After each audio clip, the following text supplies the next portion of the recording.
Phone tapping కేసులో Prabhakar Rao SIT విచారణకు హాజరయ్యారు. ప్రభాకర్ రావును విచారిస్తున్నారు. మాజీ డీజీపీ మహేందర్ రెడ్డి స్టేట్మెంట్ ను రికార్డ్ చేయనున్నారు. మరోవైపు కేంద్ర మంత్రి బండి సంజయ్ సన్నిహితుడు బోయిన్పల్లి ప్రవీణ్ రావు ఫోన్ ట్యాప్ అయిందని సిట్ గుర్తించింది. ప్రవీణ్ రావు వాంగ్మూలాన్ని సిట్ అధికారులు కోరారు.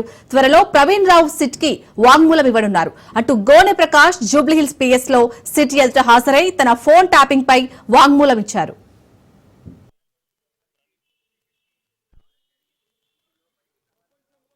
జరిగింది ఒకటి అమెరికాలో 72లో ఫోన్ ట్యాపింగ్, రెండోది 88లో రామకృష్ణ అంటే, ఇది మూడోది.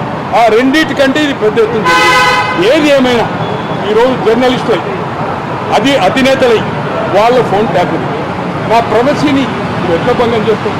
సో నన్ను అడిగింది ఏంటంటే ఈ కాల్ సిడిఆర్ రిపోర్ట్లు ఏదైతుందో నా నెంబర్ వచ్చింది కనుక నన్ను అడిగారు. ఎందుకు చేసింది నాకు తెలియదు. ఏం కన్వర్జేషన్ అనేది వాళ్ళు ఈనుంటారు. అంత ముందు 2 years చేస్తున్నాను. నాది 2022 నుంచి హుజురాబాద్ ఎలక్షన్ నుంచి ట్యాప్ అవుతుందని నా మిత్రులకు కూడా చెప్పాను. ఇద్దరు మిత్రులు అయితే ఇక్కడికి వచ్చిపోయారు. రవిచంద్ అని మీకు తెలుసు, పీపుల్స్ పల్స్ మీడియాకు బాగా మిత్రుడు. అతనికే చెప్పాను 2000 నా ఫోన్ ట్యాప్ అవుతుంది, ఇది ప్రీపెయిడ్. తర్వాత టెక్నాలజీ ఇజ్రాయిల్కి వెళ్ళి ఎప్పుడైతే ఎన్నికల ముందు వచ్చారో దాంట్లో ఆ సౌండ్ రాకపోతుంది. బట్ బిఫోర్ దట్ ఏదైతుందో ఉంది. ఏది ఏమైనా డిస్ట్రాయ్ చేసిండ్రు, మొత్తం ధ్వంసం చేసిండ్రు. ఈ ఆఫీస్ ఎక్కడ అంటే బేగంపేట జిల్లా ప్రగతి భవన్ ప్రస్తుతం ప్రభాకర్ మొత్తం రంపాలు పెట్టుకుంటూ ఏమి మూసీల కొట్టుపారేసి. ఏది ఏమైనా నేను మీ మీడియా ద్వారా బీజేపీ నుంచి కలిసి 8 మంది ఎంపీలయ్యారు, లోక్సభ 2 మంత్రులయ్యారు.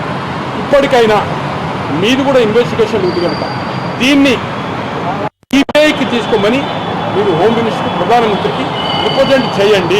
మళ్ళీ మనోడు వేస్తాడు, దేశంలో ప్రధాని అవుతాడు. మోడీ లేదు, గీడీ లేదు, మహారాష్ట్ర పెట్టిండు, పార్టీ పెట్టిండు కదా, మొత్తం దేశం తిరిగిండు కదా, అవుతాడు. మన పార్టీ వస్తుంది అనుకున్నాడు, ఇట్లా అవుతుంది అనుకోవాలి కదా. ఏది ఏమైనా దీంట్లో కఠినాతి కఠిన నిర్ణయము బీజేపీ వాళ్ళు చేయాలి. ఈరోజు సిట్ ఏదైతే చేస్తుందో అన్ని వేళ్ళు అక్కడికే. ప్రభాకర్ రావు చెప్పినారు, ప్రభాకర్ రావుకు ఆగస్టు 5 వరకే ఉంది. ఆగస్టు 5 తర్వాత ఆయన సహకరించడం లేదు. ఖచ్చితంగా అతన్ని కస్టడీకి తీసుకుంటారు. అతను అరెస్ట్ కావడం ఖాయం. పోలీస్ జ్యుడిషియల్లో ఉండి తర్వాత ఇంట్రాగేషన్ తీసుకుంటారు.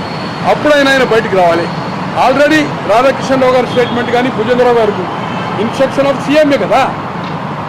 సో సీఎం దీంట్లో ఏదైతుందో ఇరికిపోయిండు, తప్పించుకోలేదు. చరిత్రలో